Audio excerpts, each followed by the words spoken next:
Good morning student. मेरा नाम है सतीश कुमार और आज हम हिंदी व्याकरण से उपविषय भाषा एवं वर्ण विचार के विषय में जानेंगे। भाषा में हम जानेंगे भाषा का अर्थ, भाषा के प्रकार, लिपि का अर्थ। वर्ण विचार में वर्ण का अर्थ, वर्ण के प्रकार, वर्ण विच्छेद। भाषा शब्द संस्कृत की भाष धातु से बना है।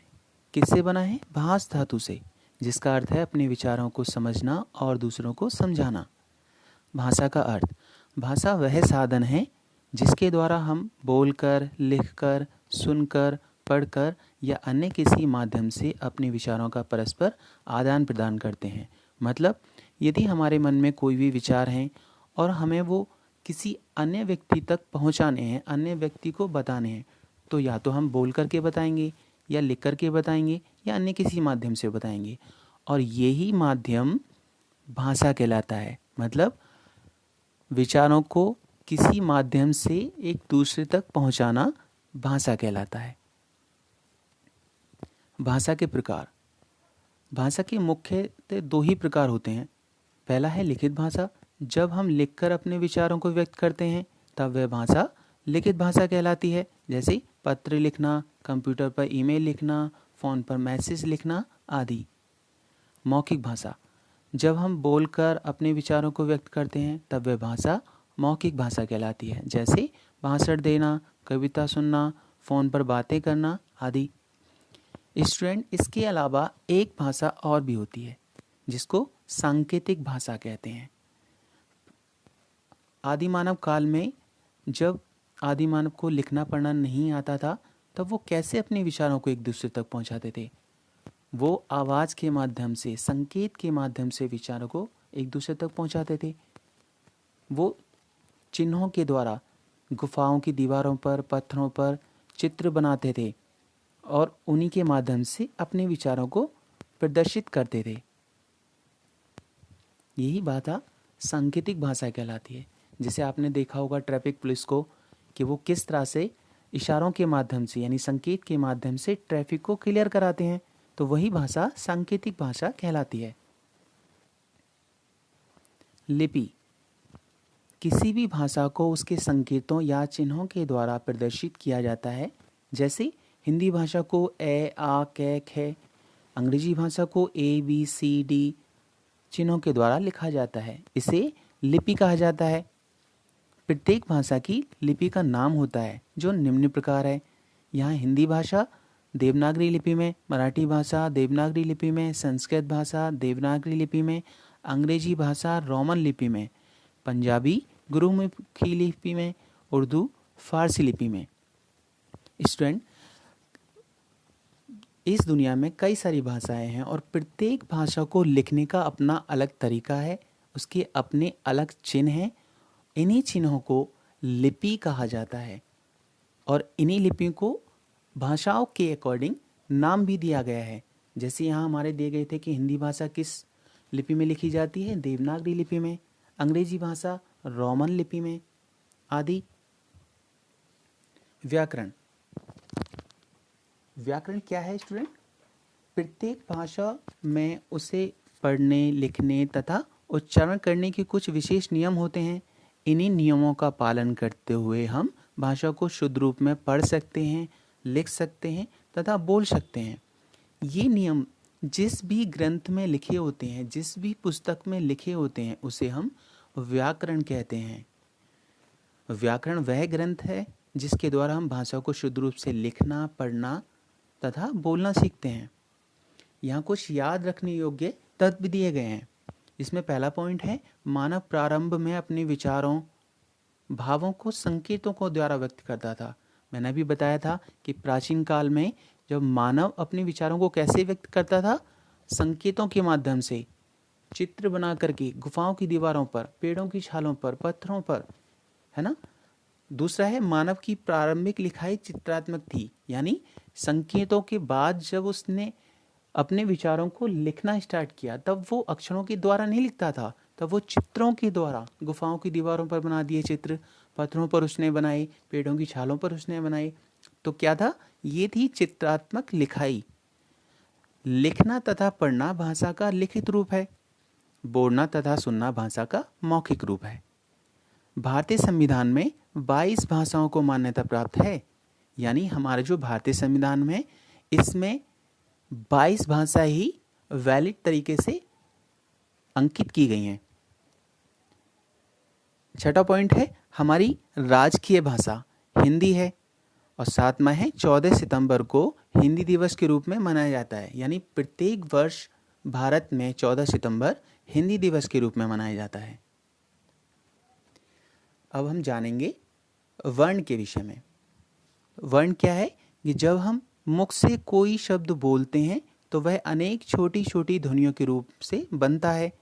जैसे यहाँ हिरन, मंदिर, भालू ये शब्द दिए हुए हैं, और हिरन अनेक छोटी छोटी ध्वनियों से मिलकर बना हुआ है, जैसे ह, ई, र, अ, न, अ। इन ध्वनियों को जब मिलाया गया तो एक शब्द बना हिरन। वैसे ही अनेक छोटी छोटी ध्वनियों को यहाँ मिलाकर के बना है मंदिर और भालू। तो वर्ण क्या है? वर्ण एक ध्वनि है, यानी भाषा की सबसे छोटी इकाई भी वर्ण ही है। अतः भाषा की वह सबसे छोटी ध्वनि जिसके पुनः टुकड़े ना हो सकें वर्ण कहलाती है। तो वर्ण क्या है? भाषा की सबसे छोटी इकाई ही वर्ण कहलाती है।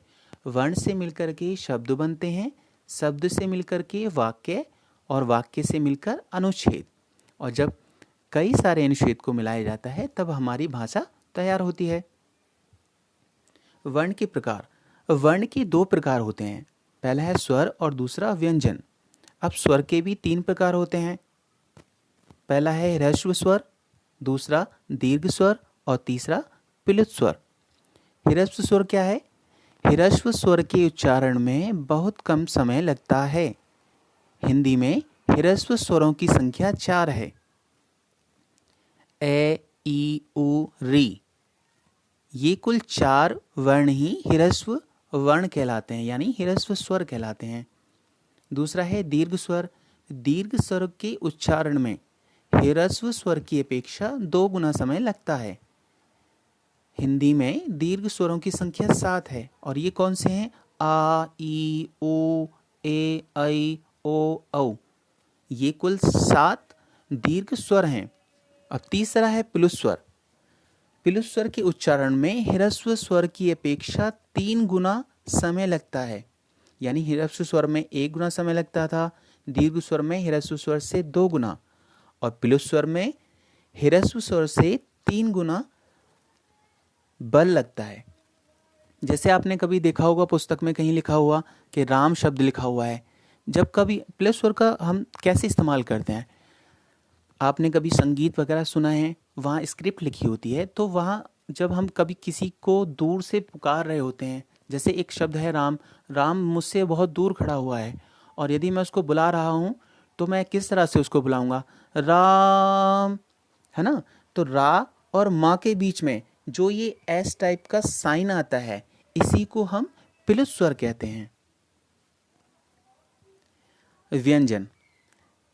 कै, खे, गे, घे, अणे, कैसे लेकर के है तक, यहाँ पर कुल 33 व्यंजन हैं, है ना?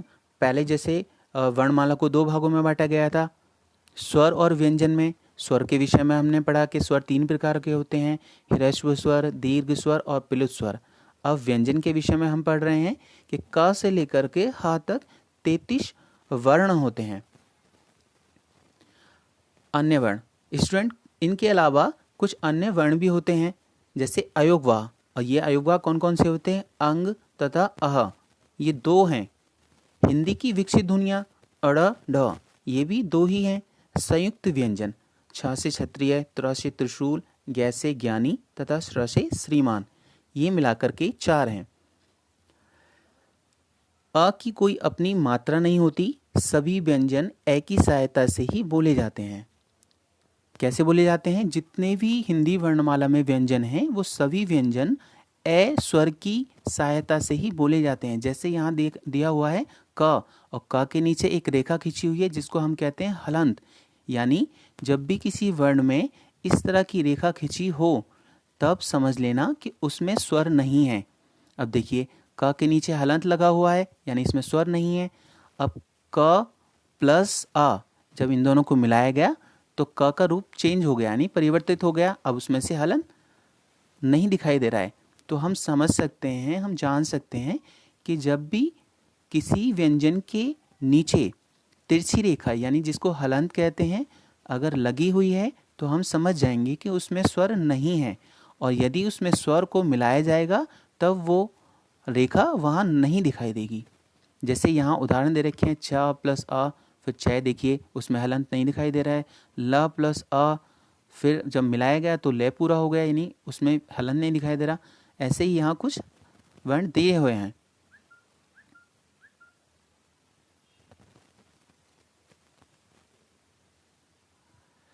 वर्ण विच्छेद। हिंदी शब्द में प्रयुक्त सभी वर्णों को अलग अलग योग के रूप में लिखना वर्ण विच्छेद कहलाता है।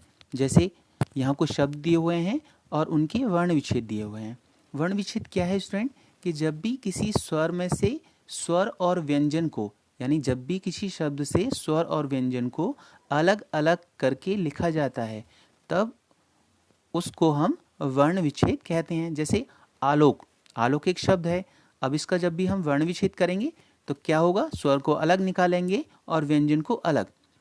एक बात का याद रखना स्टूडेंट कि जब भी हम वर्ण विच्छेद करते हैं तब सबसे पहले व्यंजन आता है, उसके बाद उसका स्वर।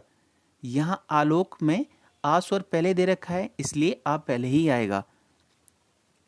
जैसे अ प्लस ला। अब देखिए ला के नीचे तिरछी रेखा खिंची हुई है, यानी हलंत खिंचा हुआ है और इसके स्वर को बाहर निकाला हुआ है प्लस के साथ। ल प्लस ओ क प्लस अ, तो मिल गया आलोक। अब दूसरा शब्द है बिल्ली। मैंने कहा था कि जब भी हम स्वर व्यंजन को अलग करते हैं तो व्यंजन पहले आता है, उसके बाद उसका स्वर आता है। तो बै हलंत के साथ दिया हुआ है, यानी इसमें स्वर इसका नहीं है और इसमें छोटी ई के साथ मिलाया गया तो बी हो गया।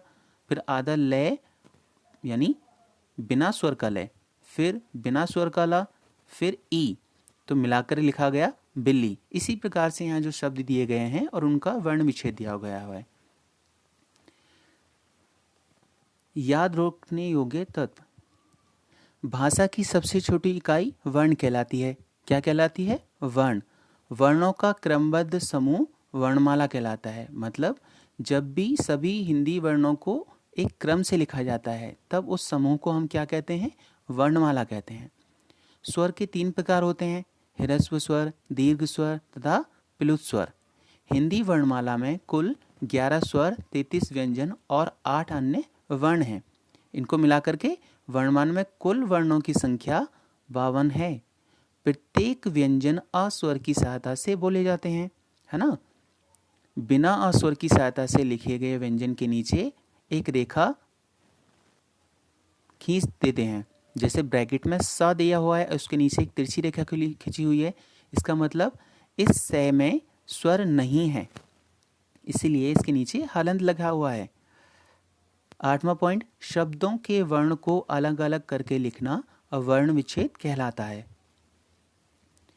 मैं आशा करता हूँ स्टूडेंट आपको ये टॉपिक क्लियर हो गए होंगे।